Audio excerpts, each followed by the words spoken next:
Welcome to Conversations with Big Rich. This is an interview-style podcast. These interviewed are all involved in the off-road industry. Being involved, like all of my guests are, is a lifestyle, not just a job. I talk to past, present, and future legends, as well as business owners, employees, media, and land use warriors.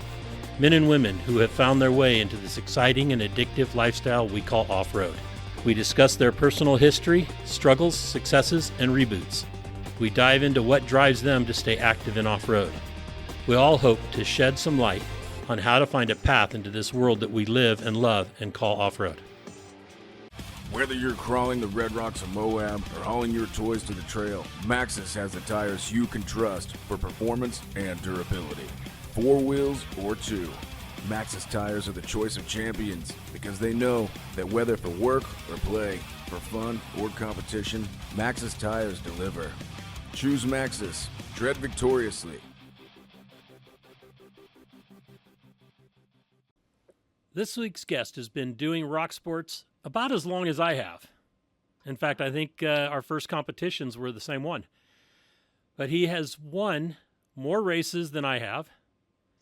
He is a fab guy of the highest degree, producing winning KOH cars. He's worked a number of different businesses, and now he's on his own. And my guest is Randy Slawson. Randy, it's really good to have you on here. It's good to be here. So let's talk about all things Randy Slawson, but let's start with where were you born and raised? Born and raised. So in 1977, I was born in Grants Pass, Oregon. And my parents weren't there very long. They shortly moved to Gresham, Oregon, and then on to Tillamook, Oregon. I think by the time I was or so, we were in Tillamook, and I grew up there in cheese country. So chasing cows in the fields? More cows than people. Yeah, I've spent time in Tillamook. So how long were you there for? Well, I went to college in Walla Walla, Washington from 99 to 2001, more or less. And I summered back in Oregon. And then in 2001, I got married and we moved to Southern California. And I think I've been back twice. Okay. So you've gotten rid of your web feet from being on the coast of Oregon? Yeah, like I say, Tillamook's a good place to be from. Do you eat cheese? Absolutely. I still love the Tillamook cheese. Makes sense. Is your family still there? So they've moved away as well. My folks were there for several years, but they moved to Coeur d'Alene, Idaho. Can't say exactly when. It's been close to 10 years ago, I think. Beautiful area. Yes. If I was going to move anywhere else in Idaho besides our houses in Blackfoot, it would be Coeur d'Alene. Absolutely gorgeous. Yep. So they're actually on Hayden Lake proper. They've got a house up on the hill that overlooks the lake. It's beautiful. Nice. So growing up in Tillamook, that's about as rural as you can get. And what was school like? Were the classes pretty small?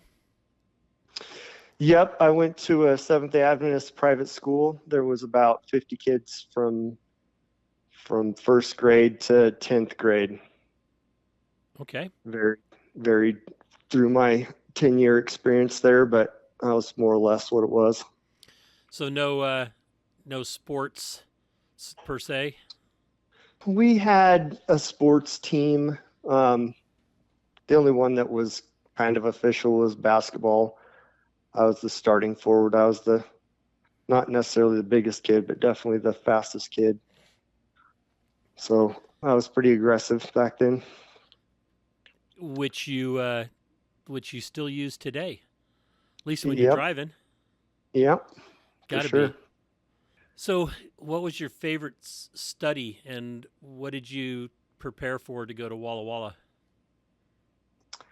Favorite study? I've really never liked school. I think a lot of your people you interview say the same thing as how I Absolutely. feel about it. I I wasn't good at it. It didn't come easily. Um, it was very frustrating. If I absolutely applied myself, I could get good grades, but it wasn't. Some people it just comes super, super easily to, and for me it did not. Right. And what was it like going to a small religious type school? Pretty pretty sheltered, would you say? Extremely. Yeah, I was very, very sheltered, kept away from the world, didn't really know much about anything until I um, got married and moved to California and started learning about a lot of stuff that I had no clue about. I'd say still fairly sheltered, honestly, but um, not as much as I used to be. Right. If you're living some life in the off-road industry, you can't be completely sheltered. Right. There's too many influences out there of crazy going on. So, what did your family do outside of, say, working or school? Vacations, that kind of stuff. Were you into hunting or fishing or anything like that? So everybody asks about hunting and fishing. That's Mecca, I guess, in Tillamook is hunting and fishing. My parents were Seventh Day Adventists and they were vegetarian, so we didn't hunt, we didn't fish, we didn't do any of the normal country stuff that people in that area would do. Okay. Uh, what did we do? My dad was into bicycles. He had all kinds of weird bikes. He had a tall bike and a tall unicycle and a bouncy bike and a bouncy unicycle and a side-by-side bike and a tandem bike and a beach cruiser with the clown out of centered wheels and um, a high bike, and I probably already said that, swing bike. So I grew up riding bicycles. I had a BMX bike when I was young, skateboards, mountain bikes. When I was about 12 or 13, my parents moved us from like Main Street in town in Tillamook out into Bay City onto 4 acres. My dad built a house out there, and as soon as we got out there, we started riding dirt bikes a little bit and got up pretty into that. And then in I think my junior year, I bought an early Bronco. It was my first vehicle. I bought myself $1,000 rust bucket Bronco and started doing a little bit of wheeling. When I was probably 12 or 13, about that same time period, I guess, my folks brought us down to Sacramento to visit my mom's older brother and family, and they took us up on the Rubicon. So I got really bit by the rock crawling bug about that time. My uncle had a 68, I think it was, FJ40 Land Cruiser, and it was on 36-inch Dixie Fun Countries, and it had a Dana 44 front and a 60 in the back and a small block 400 Chevy and a SM465, an old Rockwell transfer case, and Saginaw power steering and four-wheel disc brakes, spring over. It was a bad mamma jamma. I remember being on the Rubicon and thinking that it was the biggest, baddest machine up there. Everybody had 31s and 33s, and occasional rig had 35s, and that thing was a monster on those big old balloon fun countries. And so that was mid to late, like maybe 97, 98? No, it was earlier than that. Okay. 90, 91, 93, somewhere right in there, Okay. I think. Maybe I'm off on that, but 97 was my senior year in high school, and it was way before that. Okay. And then you bought the Bronco after that trip when you got to be able to buy your first car. Yes, that was my junior year, I think. Sophomore year? Might have been my sophomore year. Was it all stock? It was completely stock, other than I think it had 30-inch tires and wagon white spoke wheels. It was still 3 on the tree, still had drum brake Dana 30 in it. It had a 289 that I think they told me it was out of a Maverick or something else, but it would have come with a 289. It didn't have any carpet. It didn't have power steering. It just had a little 2-barrel Motorcraft carburetor. Didn't run that great. It had exhaust leaks. I learned all these things about the rig after the fact, more or less. There was a tube that ran down the column that was part of the column shifter, and that thing split somewhere and it flexed, and it made it so it was real hard to get it in gear. I joke about custom narrowing it. We'd take it up in the hills by Bay City, up in the logging roads, and smash it through these like dirt biker quad trails, and do the Austin power things through the trees, forward and back, forward, back, forward, back, steering that manual steering. And I remember hearing the bodywork crinkle and pop as we pushed it between trees that were too close together for it to fit it through. But we had a blast with it. Did you have brothers and sisters? I'm the oldest of 4, so it was boy, girl, and the last 2 were twins. Okay. And who would you go wheeling with? Little brother Mike. Okay. He's 6 years younger than me. Yeah, I knew. Okay. Yep. I know Mike. And when you finally got a chance to go, well, let's keep going on the Bronco. Did you do anything to that car before you got rid of it and got onto something else? Not very much. I rebuilt the carburetor. We ended up breaking the spider gears in the Dana 30 and had to tear the front end apart, and the hubs were old and nasty, so I put some new Warren hubs on it while I was in there. It had a charging issue that I don't think I ever did really sort it out. I thought it was a bad alternator, and then I thought it was a bad voltage regulator, and it had some kind of wiring gremlin where it didn't excite the alternator, however that works. All stuff I'm sure we could have figured out nowadays, but that was just a 15-year-old, 16-year-old kid, 17-year-old kid, something. Wasn't super. I was mechanically inclined, definitely not into electrical anything, but my dad was busy with other stuff, and he wasn't into mechanical anything, so I didn't have somebody to mentor me and teach me how to do stuff like that. So we just always kind of figured that out on our own as much as we could. Go down there and ask the counter guy at Napa what to do. Go home and try to do it. That was before YouTube University or knowing how to get online and research stuff like that. And of course, no auto shop in the school you went to. Not in grade school. So when I went to high school, I took auto body, and I took auto mechanics, and I took welding. And then as soon as I graduated from high school and moved on to college, when I went to college in Walla Walla, I took auto mechanics at the community college there.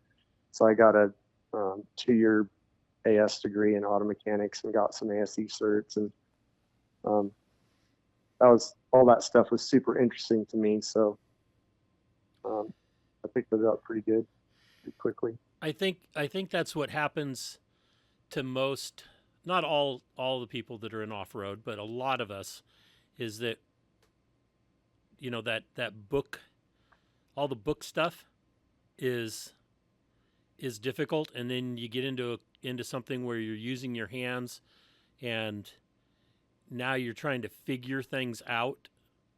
It just seems to come more naturally to us than trying to read it off a book and then try to make sense of it. Yep. So in that, when you took auto and welding, you obviously must have fallen in love with those trades, and that's what you wanted to do at Walla Walla. And what was the end game? What in your mind were you thinking that you were going to do? Just go to work in a shop?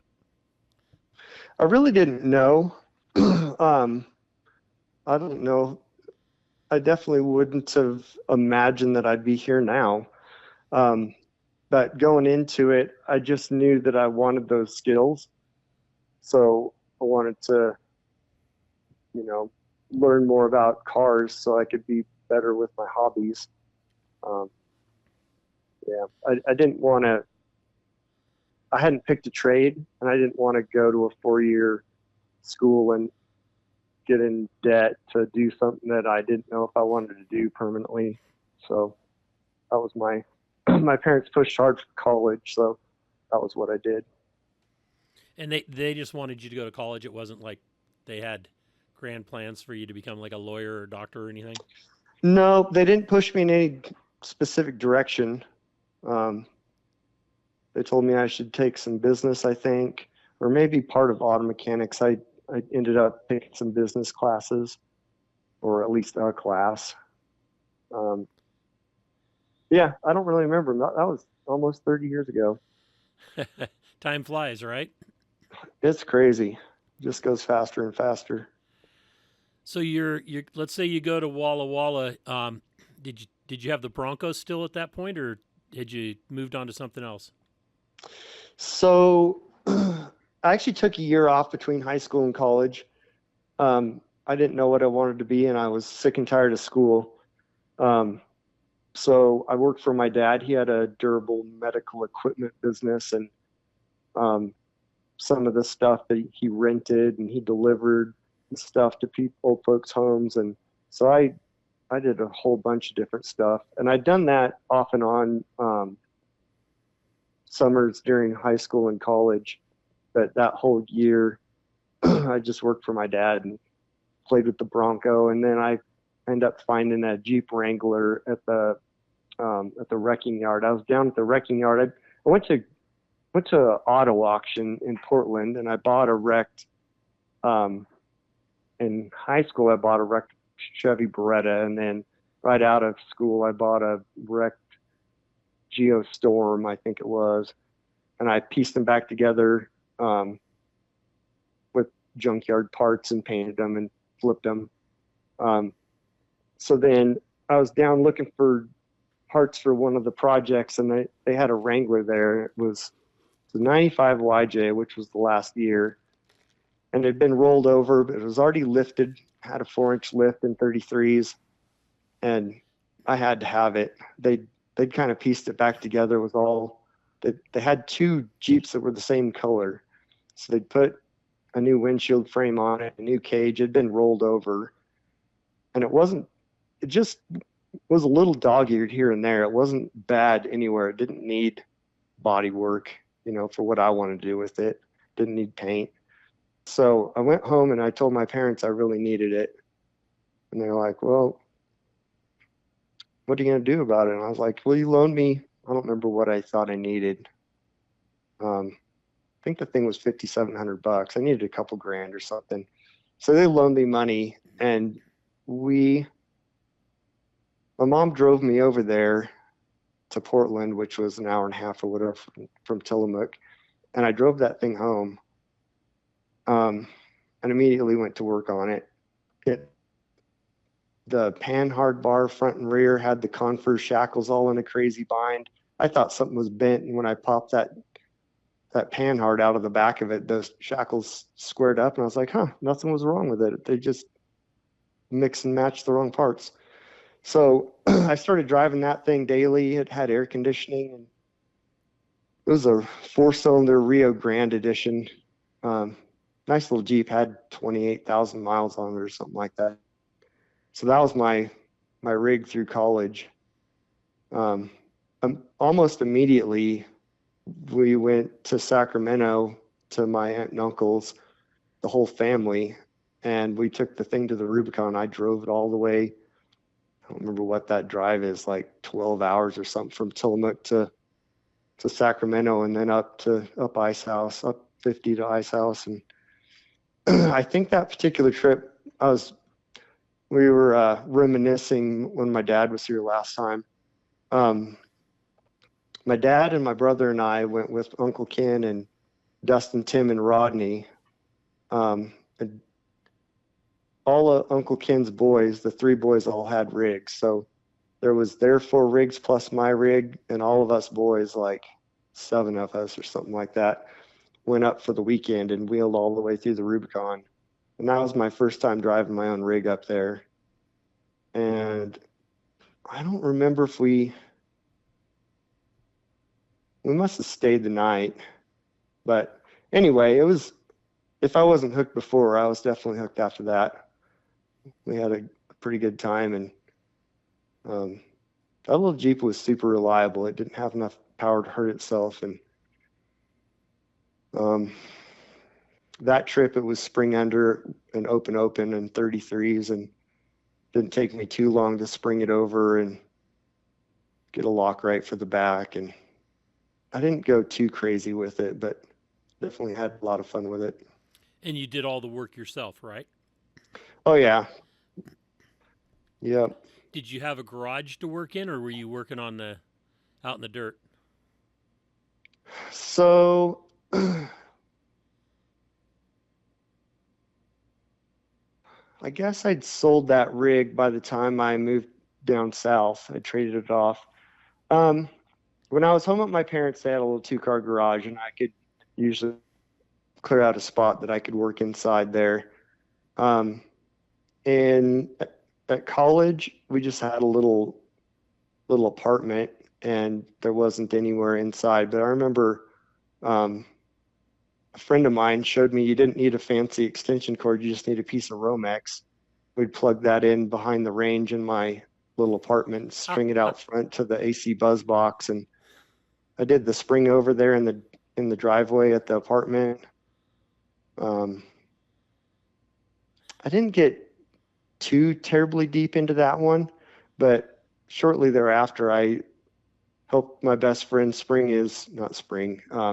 we did a solid axle swap on his 87 4Runner.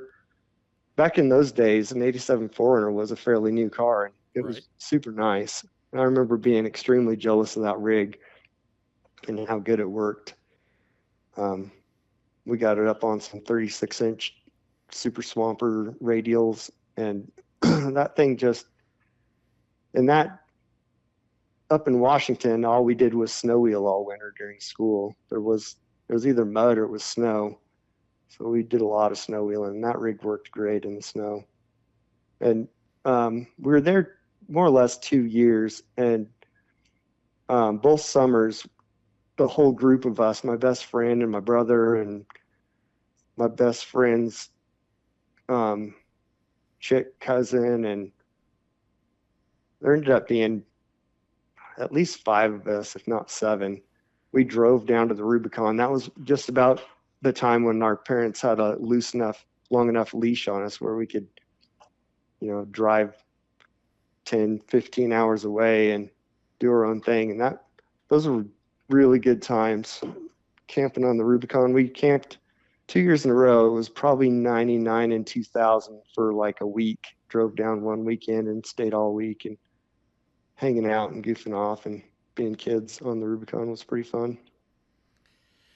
And Dustin Emick, who's your cousin. Correct. I don't know your other cousins, but he was really into wheeling. I mean, when I met him, which was right around 2000, I believe. Was he a pirate by then? I think he got initiated into the Pirates in 2003. Okay. Maybe it was. But he was running with those guys, or around them. Yeah. Yep, for sure. Okay. I moved to Southern California in summer of 2001, and then Remind me when Put Up or Shut Up was. Was that November 2001? okay? So that was within. I think I moved south in August or September, so that was within a couple months. Dustin and I did that first comp. And tell me, well, when you moved to Southern California, did you already have a job lined out when you went down there, or did you just decide you needed to get out of the Northwest? So, funny story about that. My cousin had a girlfriend, wife, and she wanted to go to LA. She thought she needed to be an actress.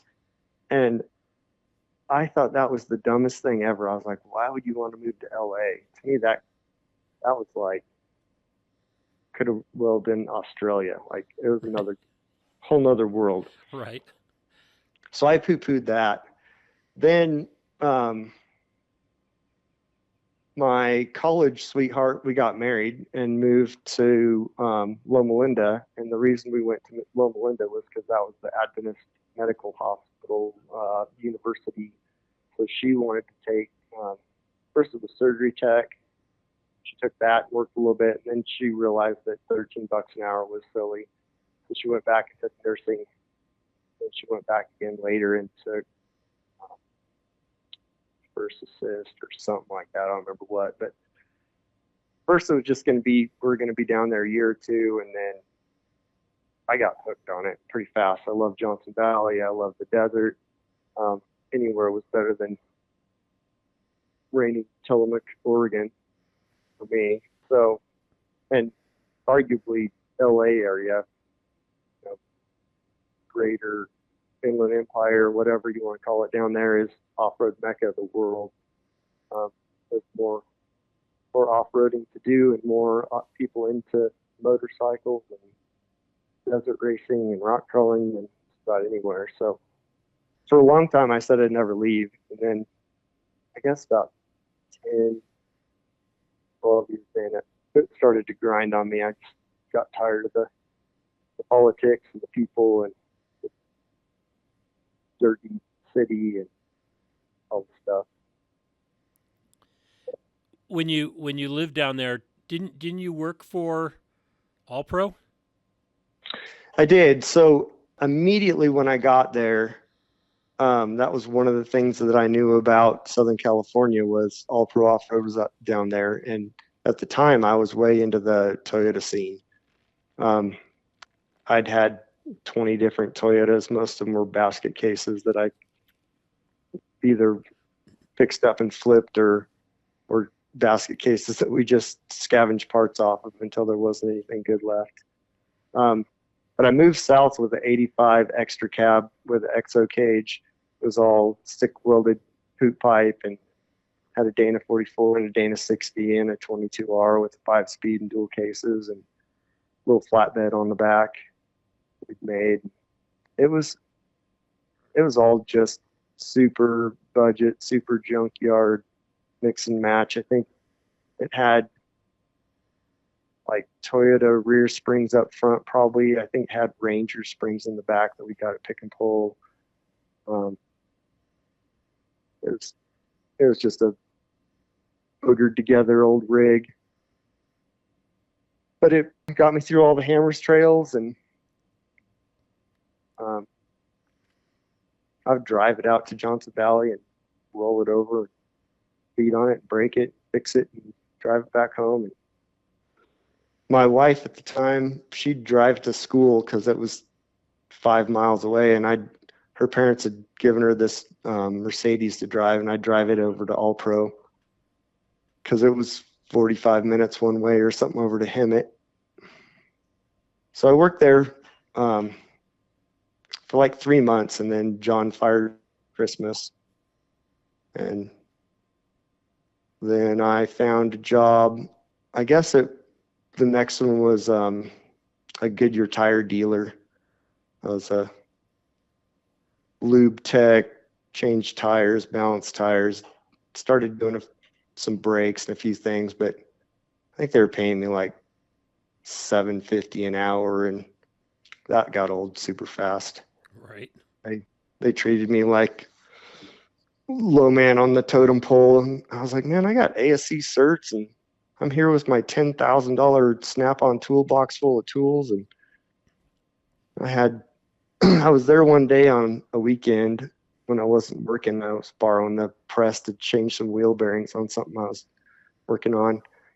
And I came out to my toolbox and found the new guy elbow deep in my box and my stuff all spread out. And I yelled at him, and after I left, he jammed a ballpoint pen, some part of it up in the lock, and tried to glue it in there with some weather strip adhesive, which didn't really work very good, fortunately. But I didn't get much sympathy from the boss, and it wasn't another week or two before I was out of there. And what came after that? So by that time, I'd met Chris Ridgway, and he had a little Suzuki Samurai, and he thought my Toyota was pretty awesome. And his Samurai was on like 31s maybe. And he came out with my buddy Rusty to Johnson Valley and tried wheeling that thing up wrecking ball.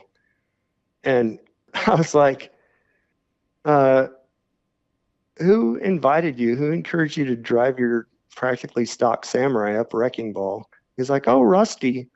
So we had a pretty long conversation and became friends. He took it to Moab not too long after that and rolled it. It was a little super clean little tin top, but he mangled it. And he had some dude cut it in half. And then he decided that whoever was working on it didn't really have the skills to put it back together like he wanted.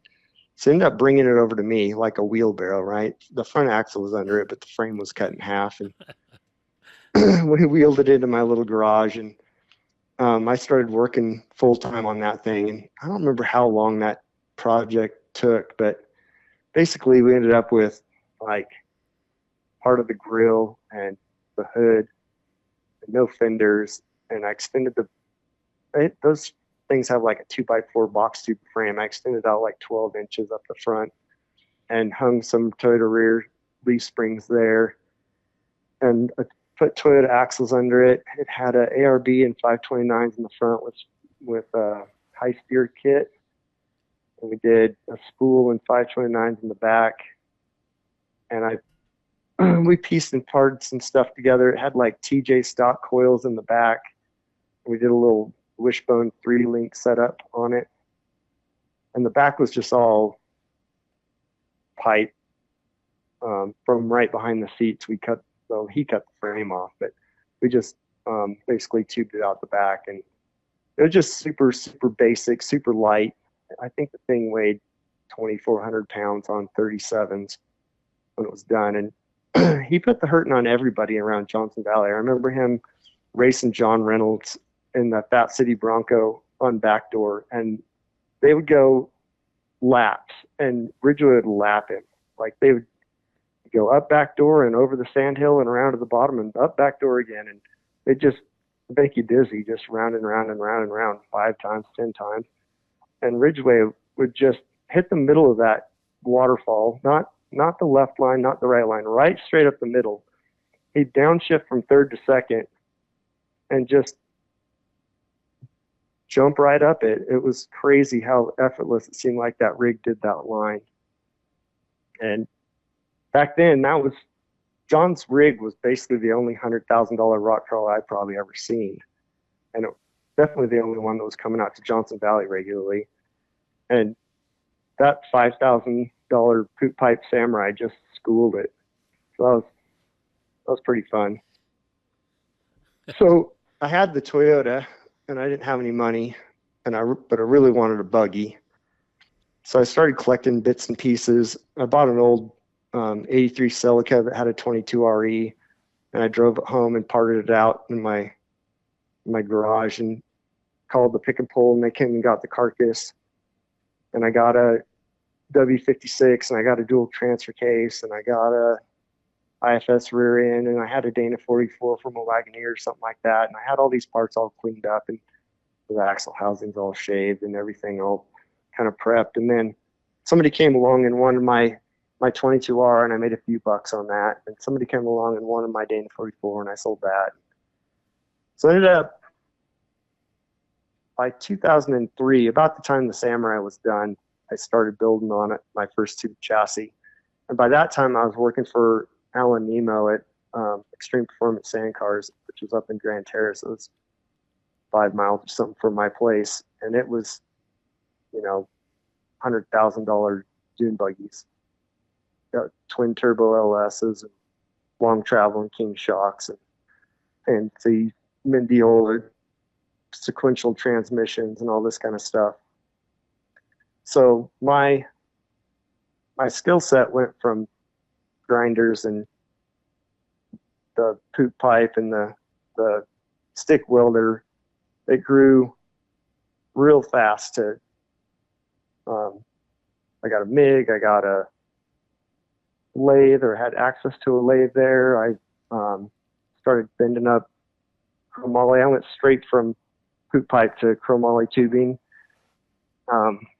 Ended up getting a Dana 60 Kingpin from a Dodge and shortened it up for the front of that thing. So I bought a wrecked Tacoma with the 3RZ, and I mixed and matched the W59 from that truck with the W56 that I had that needed rebuilt. And I asked Marlin about it. I was like, is this going to work? And he said, yeah, I don't see why not. And he's like, I've never tried it, but you're going to have to either modify or mix and match some shift rails. And so anyway, I made the thing work. I built this little 2,600 pound buggy with a 3RZ. Had a 150 horsepower fuel injected motor and dual transfer cases, and had that super heavy Dana 60 in the front and a super light little 8.4 out of the Tacoma in the back. And I did 6 lug wheel hubs on the front, put her on 39-inch TSLs. And that thing, I thought it was the best working rig around. Had it on air shocks and had kind of 60-40, like 40% up travel type of thing. So a lot of rigs back in that day, a lot of rigs still don't have any up travel, and I built mine with a decent amount of up travel. And so it was a blast. It would go anywhere and everywhere I could dream of, and nobody could keep up, because I didn't think they could. And I ended up making friends with White Bro with the Fro, Shane Henry, off Pirate, and we wheeled every weekend. That thing, I got that buggy done April, I think it was 05, and went to I don't remember if that year, if it was the Bender Jamboree or if it was the Foreigner Jamboree, the All Pro. I don't remember who sanctioned it or who put it on, but I was out there with that rig giving rides. I think I gave 20 different people rides up back door. And I was getting cocky as days went on, how good that rig worked. And I knew Marlin, but I didn't know him very well. But I knew that he had a big heart and he would do anything for anybody. So I went over to his camp. I don't remember. I think it was probably Sunday morning. And I started telling him about my rig. And I told him that it was making a weird noise. And I wondered if he'd go for a ride with me so I could show him the noise that it was making. So I got him conned into strapping into that buggy, and we headed for back door. And I drove off the lake bed just real slow, short shifting, quiet and easy. And as soon as I hit the rough, I just let her eat and went smashing up that wash up into back door. I think he was terrified. We hit back door and jumped up it, and he just commented over and over, "Oh, Randy, I can't believe the stress this transfer case is under right now. Oh, Randy, I can't believe we just did back door. Oh, Randy this and oh, Randy that." He figured out real fast that if he started talking to me, I'd let off the gas because I couldn't hear him. So he chatted me up pretty good. And by the time we got back to the lake bed, he's like, "Hey, will you give Big Mike a ride in your rig? And will you give..." At that time, there was a dude that had been working at All Pro that was up at Marlin, remember the dude's name right now. But I gave him a ride. I gave half the camp over there a ride up back door. I had that rig for like 9 months and I sold it because I had big plans of something better. I can't ever be satisfied with anything for very long. I learned so much, and I'm not the type to cut something that works apart. I just want to build a better one. Right. And I took that thing to Martin Luther King Day with the Built to Grind guys in Arizona, and I unloaded it out of the trailer, and this dude named Nolan Grogan off Pirate, he walked up and said, "Why'd you bring that rig? It doesn't even run, does it?" And I said, "Sure, it runs." It was such a plain Jane, clean, simple little rig. He's like, "Well, where's the battery? Where's the wiring? Where's the plumbing? Where's this? Where's that?" I'm like, "It's all here, man." By the second or third trail, the BTG guys were like, "Hey, Randy, why don't you try this? None of us have made it before, but maybe you can make it." And I'd school their obstacle, and we'd go on to the next thing. By Sunday, Nolan was like, "What do you want for this thing?" And I told him, "Oh, 25. And he was like, 100? Sold. I said, "Fuck you, man. 25 grand. And he laughed at me. The next few days into the next week, he called me up. "All right, what do you really want for that thing?" And I was like, we went back and forth, and I think he bought it from me for 21.5. And I thought I was rich. I'd never had so much cash in my life. So I started buying, bought an LS and bought my first automatic and bought an Atlas 4-speed and started buying parts. And then I got fired from the dune buggy shop. I didn't have access to the TIG welder or the lathe anymore. So I'm hearing a little bit of a theme here. What do you think the reason for being fired was? I had that same thing. I don't want to call myself a know-it-all, but I just think that I can do it better. Like, sure, we can do it like that, or we can do this thing. And funny how people don't like, especially business people that are been doing it for a while. They don't want to hear that you've got a better way to do it. So I got let go from basically every job I ever had. But within a few years, by 2008, I started Bomber and never looked back. Perfect. I know I went through a whole bunch of different careers and jobs, and only got fired from one of them, but I got to the point where I just, would throw my keys on the table or, turn my shit in and just go, "I'm out of here. You guys are idiots." And I realized that I was not a good employee. I couldn't work for somebody else because to me, they were all dumb. Yeah. My wife calls it unemployable. Yes. You're unemployable. So true. I get it.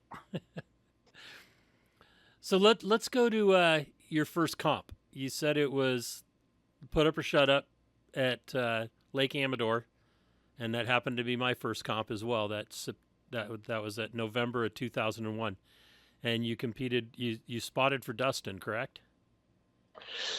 Yeah, Dustin invited me to come out and spot for him, and so I made the trip up from LA. And I remember getting there and just being overwhelmed with all these rigs. The Faber boys had Faber brother. One of them had that sniper buggy, right, and the other one had that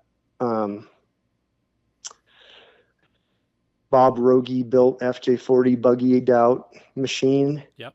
And I remember them just being painted up, fancy, and just like, wow, look at these rigs.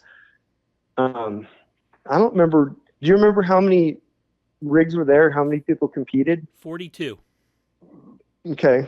Yeah, I know more about that first event than I do just about any other event I've put on, because there's been nearly, between the racing with Vora and Dirt Riot, and then, of course, Cal Rocks and We Rock, I've put on nearly 400 events. I've lost Wow. track. But Yeah. that one I will always remember. Yep. Yeah. I remember walking through the pits and looking at all those rigs, or it wasn't even pits at the time. It was just the gathering of people just getting there and really being impressed with the Faber Brothers rigs. And then I mentioned already to you that Chris Durham made a real impression on me, and I've got a little story about that. So I think the way the lineup worked, Dustin and I kind of followed him around course to course. I don't remember if we were immediately after him or not, but I remember standing there and watching I don't remember if it was him or his co-driver was talking to the course marshal and said, "Hey man, if we pile rocks in front of this cone and we hit it, if we jump over the cone, does that count?" And the course guy was amused by their strategy and said, "Yeah, I'll give it to you. Whatever. Let's see what you got." And Chris just hit it with everything he had, which was a lot more than what we had at the time. But all he did was splatter that rock pile right into the cone and just smoke the cone. But I remember that his approach to the whole thing, more power, more speed, that spoke to me. That was my style. I like hitting it and seeing what happens, not picking at it and crawling and digging and, the super slow, super methodical, super thought out rock crawling technique isn't really my jam. So I thought that was pretty cool. Do you remember him breaking his drive line? Or he broke the yoke or something? It wasn't the yoke, but he had to replace the drive line on course. And so I was listening to one of your podcasts. I don't remember who it was with, and you guys talked about that. And I remember you talking about how he had the wrenches necessary to change the drive line. Seemed like that was the weak link, was like duct tape to the shifter in the Jeep or something like that. Right. And everything was finger tight. Yeah, I probably wouldn't have remembered that. But when you told the story, I did remember it. I remember specifically or vividly him. I don't remember if it was kind of to me, it was maybe the southeast corner of the little pit. Him trying to shoot this obstacle and rolled one way and kind of recovered and then rolled the other way. I just remember, gas and steering, and it was super entertaining. Yeah, you got to say that about Chris. He's got the one video at Donner that was being played forever on, like, anything that had to do with rednecks, redneck sports or anything like that. It was always the clip that they showed, and it's just him on the throttle bouncing all over the place on his side, and then pops up the wall there at Donner. That was just incredible, but that was his style. I mean, he loved the throttle. So on that note, right after I won my first hammers in 2013, the opportunity to have my rig delivered out to Arkansas for a rock bouncing event at Superlift Park, I guess. Okay. So I flew into Arkansas. We got a rental. We went over and met my rig. And I knew Mad Ram 11, Cole. Right. And I knew of Timmy Cameron. And so I met up with Cole, and I don't remember if he had a rig or if he got me in a rig. And it was raining. It had been raining for days. And my rig, it doesn't go in the mud. It doesn't go in the rain. So it stayed in the trailer. And I went out on the trail with them. And I realized pretty quick it was all their wheeling area is all slate. And it's not dirty. It's not muddy. It's not gross. So we got back, and I pulled my rig out of the trailer, and I took Cole for a rip, and he showed me some places, and he was like, "Man, you got to take Timmy out for a ride in this thing." So a little later in the day, we found Tim and got him in the car, and he just said over and over, "It's like a damn razor. It's like a damn razor." He couldn't get enough of it. Couldn't figure out how the suspension was so good. And, you know, it only had 500 horsepower or something, compared to their 8, 9, 10, however many hundreds of horsepower bouncers. It wasn't the fastest, most powerful thing there, but it was fast and it handled good, and he was pretty blown away by it. So I ended up money guy back then, and the money guy bought the rig and ordered another one. So that Bomber 6 car that I'd won that race, that King of the Hammers in 13, ended up going. Timmy raced it in 14 at Hammers, and maybe 15 too, a few other races around the country. So it was kind of fun getting to know some dudes and hang out with some guys from the other side of the world. Right, and a completely different discipline. I mean, oh, that's where I was going with all that. You have to attack things with speed and horsepower. You can't, you know, we're spoiled out west with traction. Those guys don't have any traction, so the only thing you can do if you want to make it is just hit it as hard as you can. So, yep. At least in a lot of the times, I know that like Derek West went out there with his car and won a bunch of races, and so did Kenny Bloom went to one, and then they said, okay, well, you won the rock crawling class, which was, he was the only one in the rock crawler class. But, you know, he crawled everything where these guys were just bouncing and bouncing and bouncing. But it was, I guess, the terrain was drier on those weekends or something. I don't know. Right. I remember at the Hammers when they had, Dave had set up for the challenge where it was like a speed run that was more into the bouncer's favor going into, you know, to get to qualify. And then it was a rock crawling course for the finals. And two of the rock crawlers, you know, came in like first and second. And it might have been Jeff McKinley that year that he did it. And one of the guys there said, well, Rich, how come you're not bragging about your rock crawlers winning? And I said, and I know I'm going to catch flack for this, but I looked at him and I said, well, I don't need to, because we all know that rock crawling takes more talent than bouncing. I said, anybody can hit a brick wall at 100 miles an hour. And, you know, he looked at me like, oh, Jesus, you know, and that was, I just laughed and walked away. Of course, I'm going to take some flack from those rock bouncers, but I just had to make that comment just as a joke at that particular moment. I think Timmy Cameron has a lot of talent when it comes to feeling the car. Yeah. Tim made a fan out of me. I didn't think that rock bouncing took a ton of skill either, but he came out west and drove that Bomber after I built the new one, and we did some trails like Total Love and SOS and some trails that Dave doesn't put in the King of Hammers for good reason. And when Timmy has traction, he can be extremely calculated, finesseful, and you know, fix killer lines.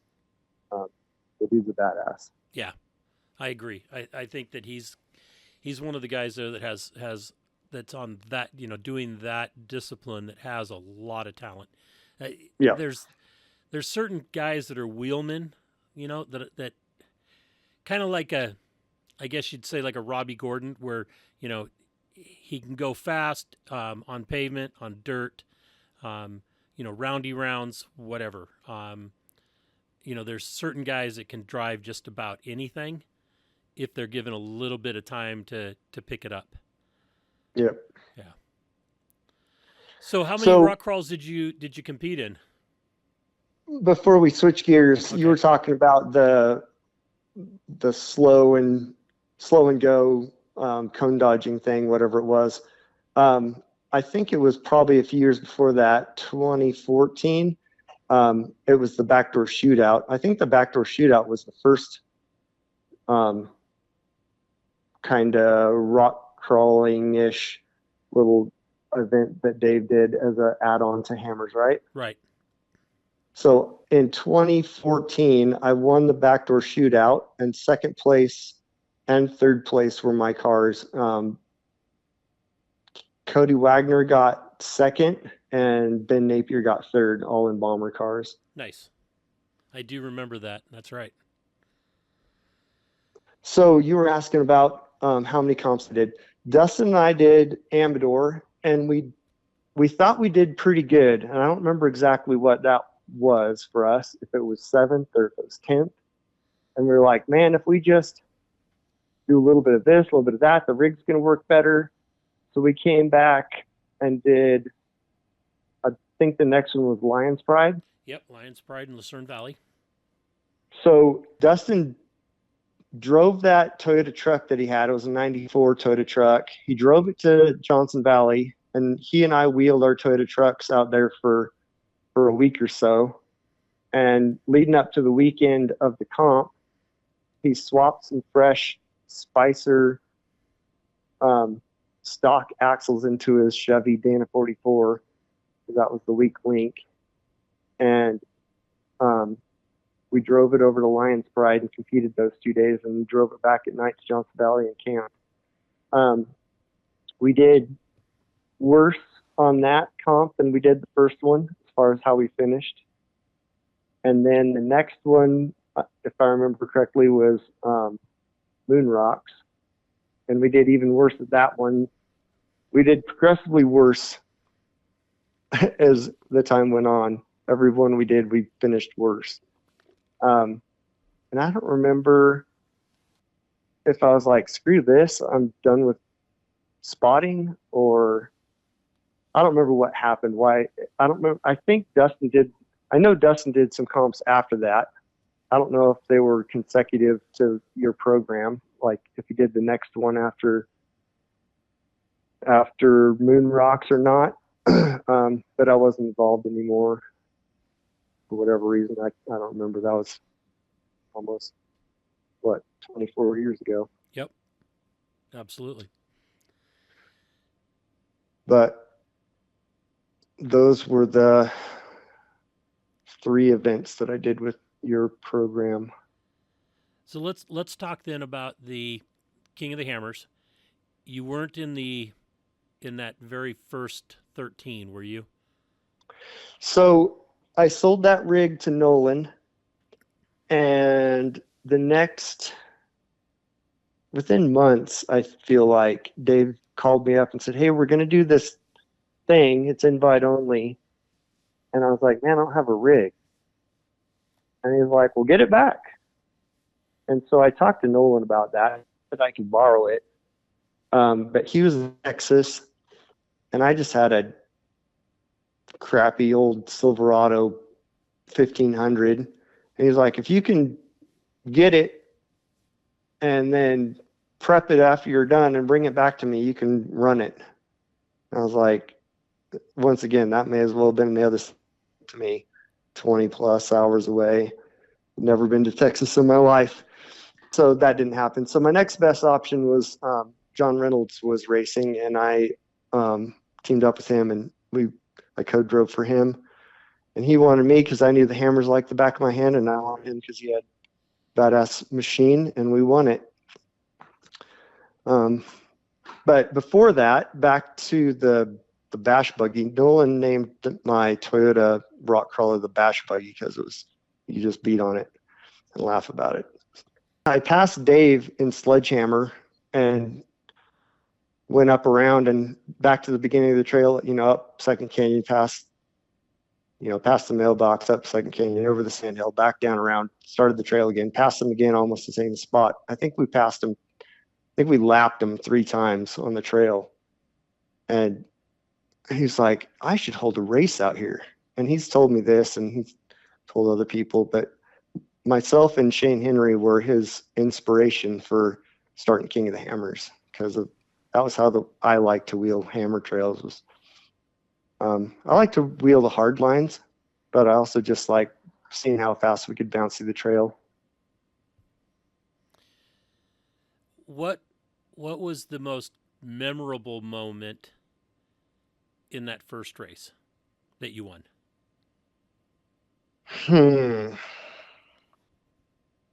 In 2000, during COVID, 2000 or 2001, Dave called around and invited a bunch of us OGs and Kings and a few people, invited us all to come down there and race.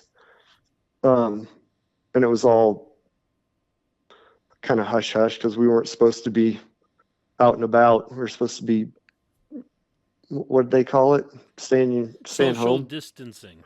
It was even worse than that. Stay home, stay safe. Yeah. I went down there, and the reason I bring this up is because we re-raced that OG course. It was 34 miles or something like that, 36 miles.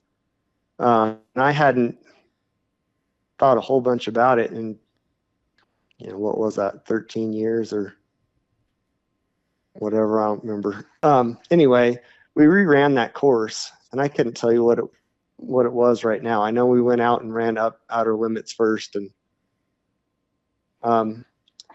David stashed a little booklet or a notepad or something at various places, and kind of told us where to find them. And basically the way we proved that we won the race was if you'd signed your name to this book. So I remember that. I don't remember a ton about the trails. I don't remember getting stuck. I don't think we had to winch. I remember finishing and it being a little anticlimactic because there wasn't even anybody there to congratulate us. We just went back to camp and had a beer. But I remember being pretty happy that we won. I think that was the first race, motorized race of any kind that I'd entered. I think that's accurate. And so, winning it was pretty cool. And I already had big plans after selling the four-wheel drive, little four-cylinder 5-speed rig, doing a V8 automatic buggy, and that kind of motivated that whole program. Got me excited about building a race car. So that was I'm trying to figure the timeline. You said that was during COVID? No, I'm sorry. I bounced around on you. So 2007 was the OG 13 race, right? Yeah. So during COVID, we reran the OG course. Oh, okay. And I hadn't thought a ton about that course or, how long it was or where we went or whatever until that time. So I bounced back and forth on you. Okay. So what year was your first win? 2013. 13. And then you have 3 wins, correct? Yes. And then you have the one that you lost the transmission like a mile and a half from the finish? Yeah, that was one of the years Jason won. 20, they all kind of run together to me now. 18, 19, 20 it was one of those 3 years. And then you had another one where you got real close. Funny, I'm not like superstitious. I'm not way into numbers, but for one reason or another, I have good luck in odd years, and I usually have bad luck in even years. Huh. So in 2007, we won. In 2008, I led half the race and we DNF'd. 2009, I almost won. I smashed my oil pan. I ended up finishing second. In 2010, I think I lost it. 2010, I rode with Ben Napier in Bomber 1. I'd sold that car to him and co-drove with him. 2011, I had another car, and I think I lost the transmission. No, I had all kinds of problems all day. I led the race a couple times, had some big leads, fixed all kinds of stuff on the course. I had the thermostat housing, like a fabricated thermostat housing, came loose. It was silicone to the water pump, and it broke it bent. I welded it all together out of aluminum, and it was, after being heated up so much, it was soft and malleable, and it like bent, cracked. And on the trail, Greg Adler came along and he needed water. So I gave him all of my water. No, other way around. He needed a spare tire. So I gave him my spare tire, and in trade, I got all of his water, and he gave me a sheetrock knife, and I cut the leather kind of buckle protector thing that goes on your seatbelt, keeps the buckle from chafing your belly. Right. I cut that thing off, and I made a gasket out of it for that thermostat housing. And I got into the pit, and Scott Hartman was pitting for Ben that year, and we were kind of on the outskirts a little bit, on the fringes of the pit. And I came in on the radio. I said, "Hey, I made this gasket." I said, "If it's not leaking, don't touch it. If it is leaking, maybe just snug it just a little bit, and gas me up and let me go." So he was pretty impressed with the ingenuity, and don't quit attitude that I had. And I had fuel problems on the second lap. That was lap one. I had that problem. On the second lap, I vapor locked, had an inline fuel pump that wasn't getting it done. And so we swapped in the spare pump, and that worked for a while. And I was going to get second place behind Shannon, and it vapor locked again. I swapped it again. I got fourth place, which was not where I wanted to be, obviously, but it was a pretty solid finish for all the problems that we'd had. So then after that, Scott and the Dust Junkies started pitting for me, and they pitted for me all the way up until Scott retired, and the Dust Junkies have kind of kept on doing it, parts of that crew. But it's gone like that every other year. Like I'll have a good finish or a decent finish, and then I'll have a DNF, and kind of back and forth. I think I may have broke that cycle. Think about this. 24, I won the EMC overall, I guess. So that was an even year. But something about odd years seem to have a better luck, better chance of winning. And how many cars have you produced out of Bomber?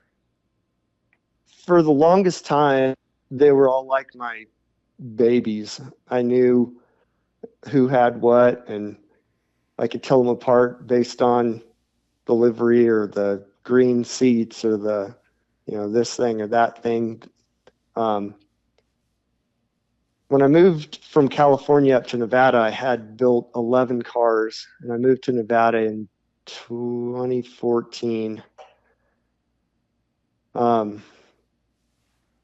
I've completely lost track. I think I'm in the 40s at this point, for like turnkey builds.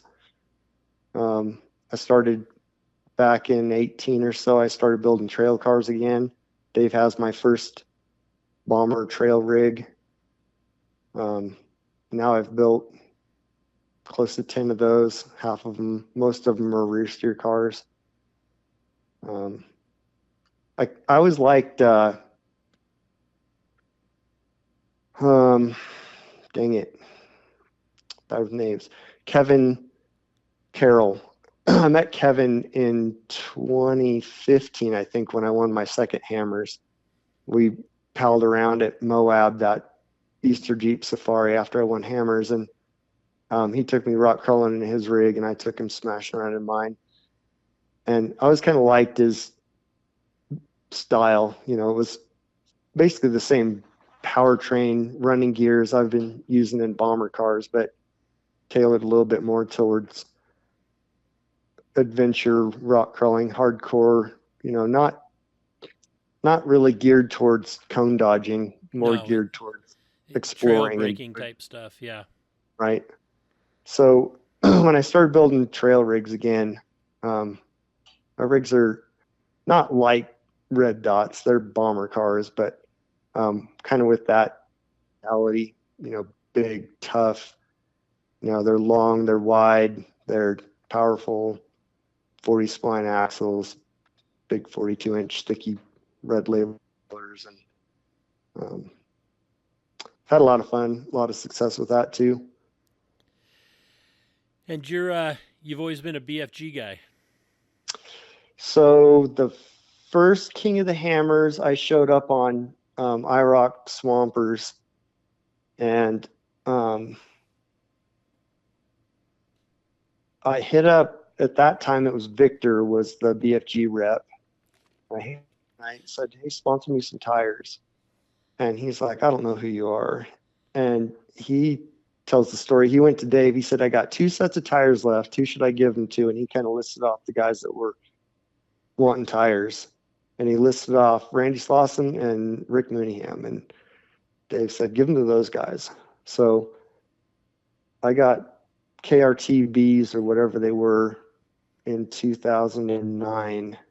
And I've never left a sponsor that I felt like was taking care of me. If the product performed well and if it was easy to get, and it didn't let me down, then I just stuck with it. I've had, I think, before I even competed, one of the East Coast guys, and I'm not going to pull up his name right now, single seat dude from like New York or something.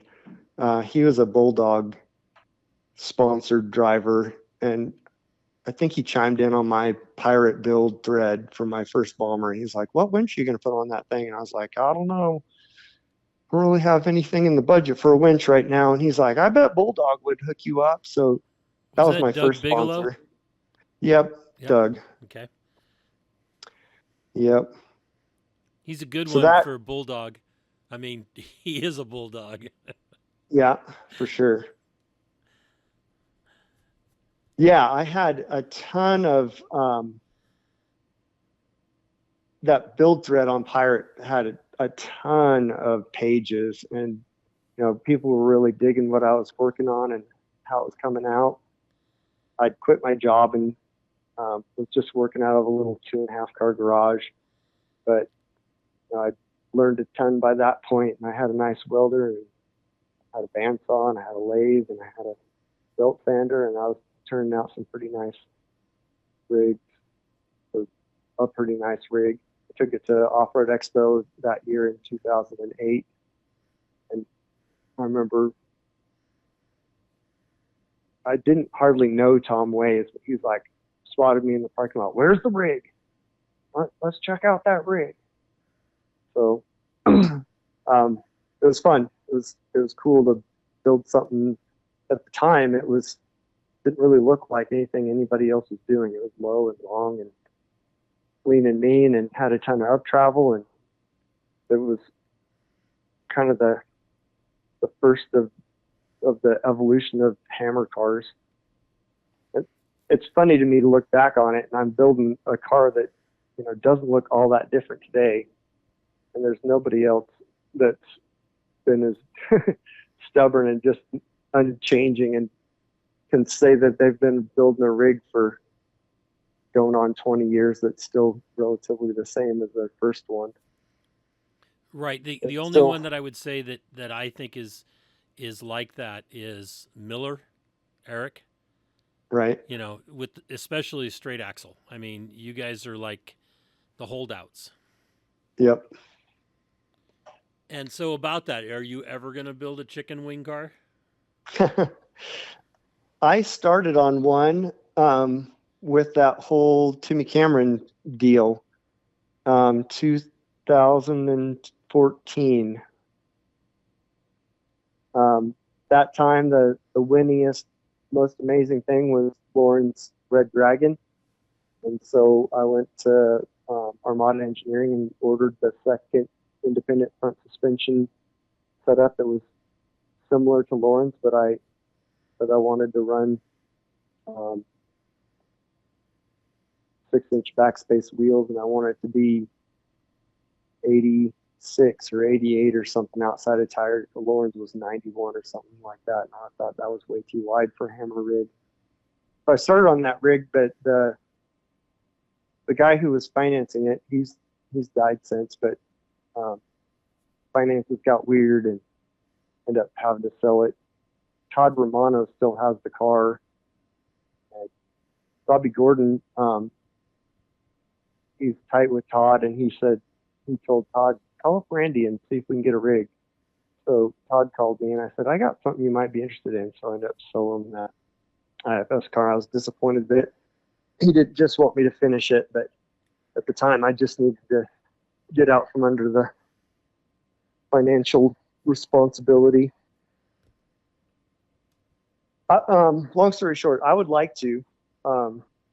It's just I've kind of been holding out because I figured it'd take me 3 years to figure it out, and a ton of money and a ton of time.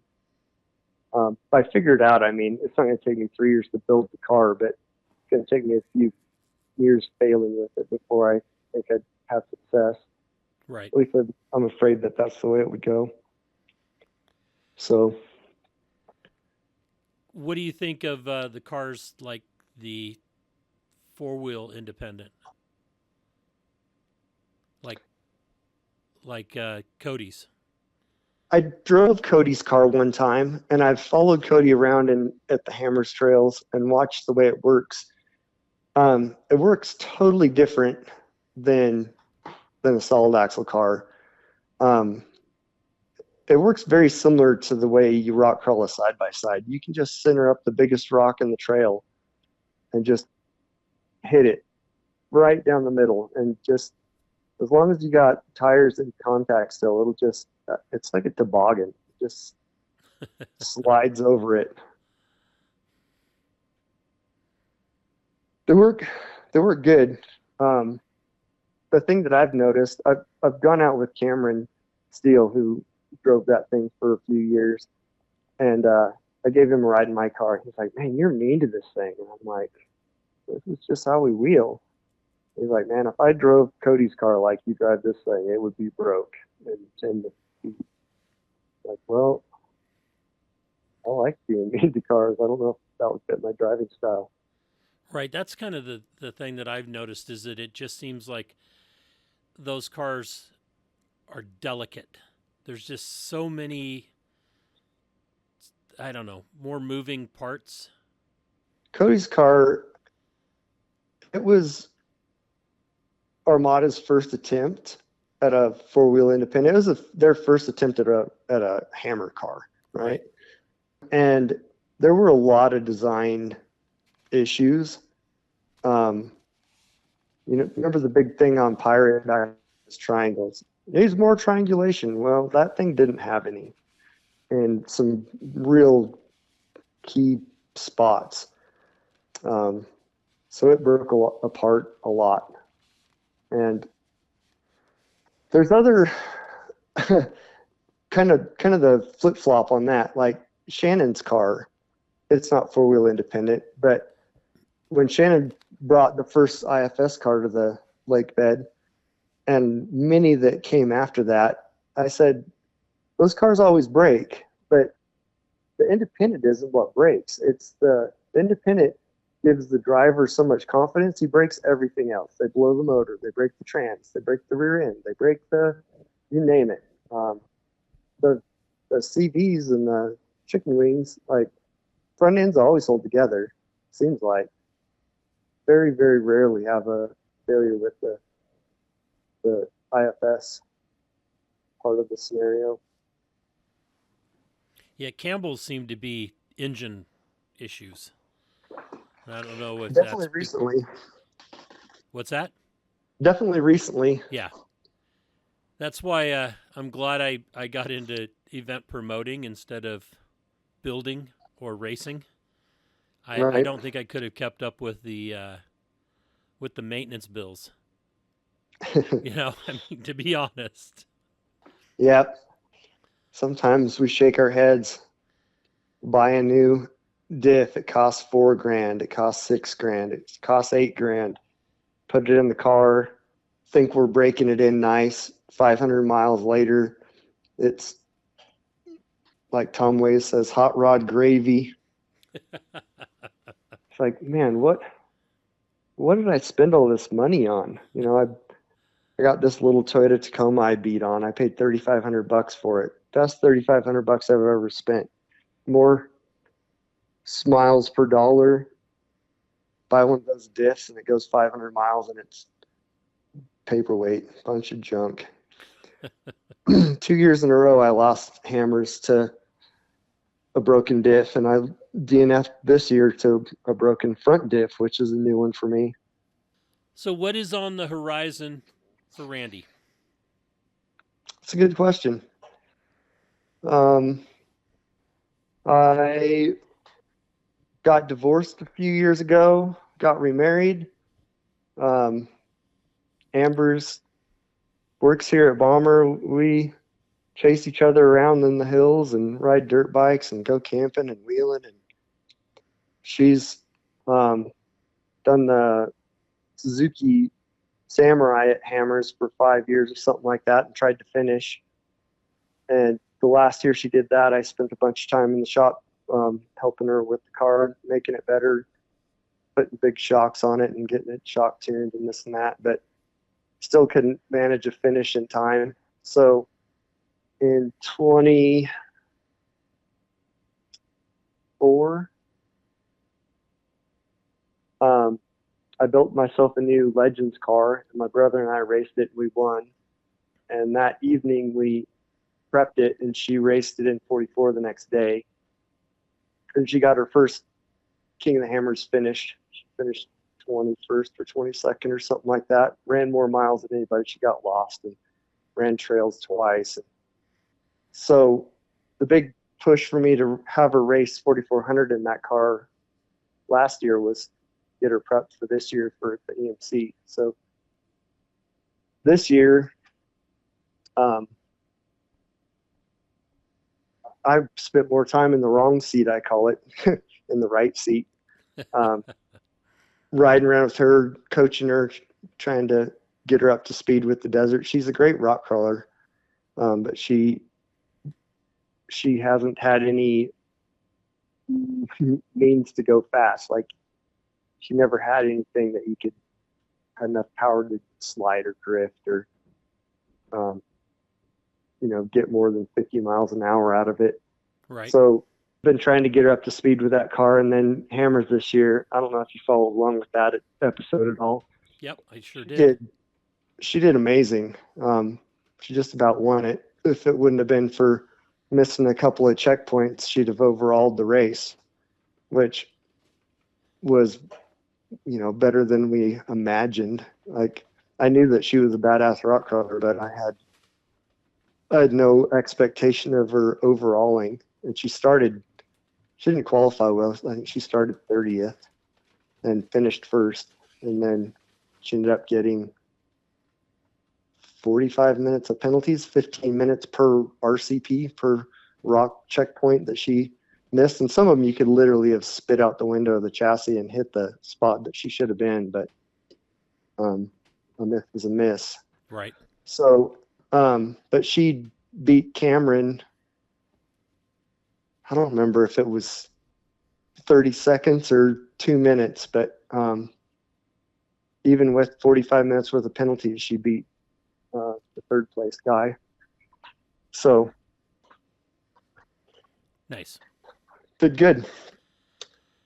Excellent. So Bomber's going good. You got, how big is your shop now? It's more than 2.5 cars?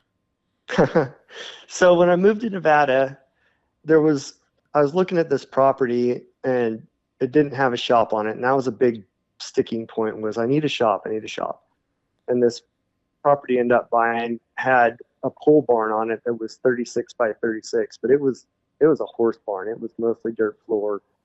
It was sliding barn doors and horse stalls, and it was not a shop. But I ended up enclosing it, framing the doors in, insulating it, putting a little wood stove in there. And I worked in there for 3 or 4 years in turnkey cars or something like that out of that little barn before I scraped together enough money to build my shop that I'm in now. And it's 50 by 80. It's 4,000 square feet.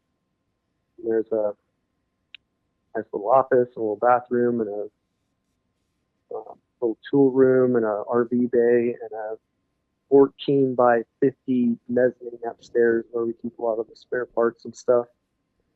And the main shop floor is like 50 by 50, roughly 2,500 square feet is where we build cars. Nice.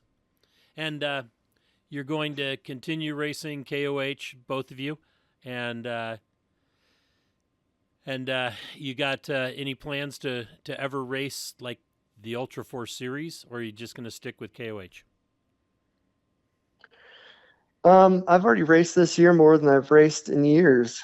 I ended up, one of my customers invited me to come race the Mint. He rented a spec trophy truck, Brenthel 6100. So he raced the first 2 laps, and I raced the second 2 laps. We got 12th in, what was that? March, I guess. Right. Whenever the Mint was, a couple, 3-4 weeks ago, something. So that was pretty cool. I've dreamt of racing trophy trucks forever, and finally got to check that one off the list. And he's talking about buying a truck and doing more of that. So, pretty wild. And then on a total whim, one of my customers called me almost 2 weeks ago on Monday and said, "Hey, I'm going racing for Urington 250." And I was like, "Where's that?" Obviously, I knew where Urington was, but talked to him and talked to another friend, and they told me that they thought it was one of the best Ultra 4 car desert races around to do. Super fun course. So my car was still in pieces from hammers, and I threw it back together real quick and made it out there. Justin Wicks co-drove with me. He'd raced that race a time or two, and based on his calculations, he thought we could set the pole. So immediately when he told me that he thought it was doable, that was my goal. I was like, let's go set the pole. So I ended up setting the pole 3.5 seconds or something like that in a 1.5 or 2 minute little lap, and started first and ran out front the whole race, 250 miles, and finished first by 13 minutes over the second place truck. Was the guy that everybody said would win it. It was a steel cab, kind of a 8 truck, I guess. Yeah, Class 8 heavy metal. Yeah. The Germans, everybody seems to know the Germans. Yep. They got second in a golf cart. Maverick R, I think, got third. But it was a good race. I got pitted 3 times, got gas twice, no flats, no drama. Just drove around, and we ended up, my fastest lap was 51.25 miles per hour, and I think my average was 49.75 or something like that, almost 50 mile an hour average, which on a course that's windy enough to keep desert vehicles from overhauling, I thought that was a pretty good average speed. Absolutely. Yep. Sounds good. And you going to have a new car for 26?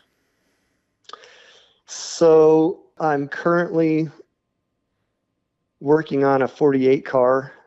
Amber kind of took mine over, so I'm building another one. I joke about racing it in 4400. I don't know. I'd have to sell my 4400 car for that to become a reality. But yeah, I'll be back in the EMC. Amber and I are going to go toe-to-toe and duke it out, I guess.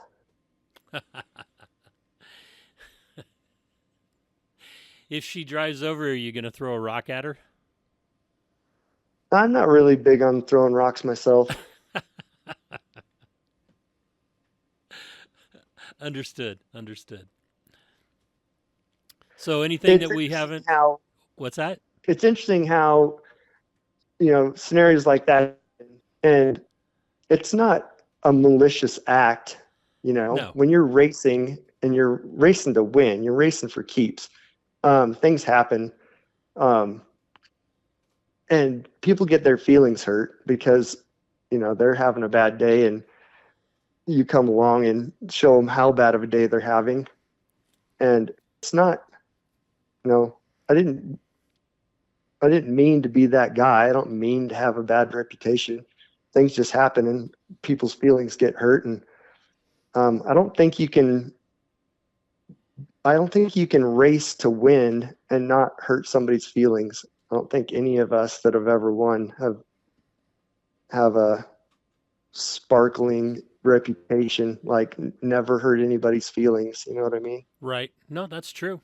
Especially at the Hammers. Yep. It's kind of the name of the game, or the nature of the beast, you might say. Yep. Well, cool. Randy, I want to say thank you so much for spending, basically an hour and a half and talking about your life and your racing history and everything. And I thought it was interesting that we both had the first event. Yeah. Yeah, it was good that you were there. Do you go ahead? Sorry to interrupt you. I got one more little story. I think it was while I was moving to Southern California, we stopped at Rubicon, and I believe we chatted. I remember you and your son, you were probably in a white Cherokee. Right. Next to Little Sluice. Dustin was there for sure. I think I remember you saying you worked at the Napa and Pollock Pines, or I was the manager at Cragen's up until I did that first event. Okay. Yeah. So that's the first time I remember meeting you. Okay. Yep. That's that would have been 2001. Yep. That summer. Cool. And was I an asshole? I don't remember that. Okay, good. Because a lot of people will tell you I was. But that's okay. Yeah. We are what we are. All right. Randy, you take care. Thank you for spending this time and hashing old memories, and I appreciate it. Yeah, I'm glad we were able to catch up. We were talking about doing this before Hammers, and it just didn't quite work out schedule-wise, but I'm glad we were able to do it. Yeah, me too. So have a great evening. Have a great weekend. And like I said, this will air next Thursday, so enjoy it when you listen to it. All right. Thanks. All right. Talk to you later. Bye. Bye. Well, that's another episode of Conversations with Big Rich. I'd like to thank you all for listening. If you could do us a favor and leave us a review on any podcast service that you happen to be listening on, or send us an email or a text message or a Facebook message, and let me know any ideas that you have, or if there's anybody that you have that you think would be a great guest, please forward the contact information to me so that we can try to get them on. And always remember, live life to the fullest. Enjoying life is a must. Follow your dreams and live life with all the gusto you can. Thank you.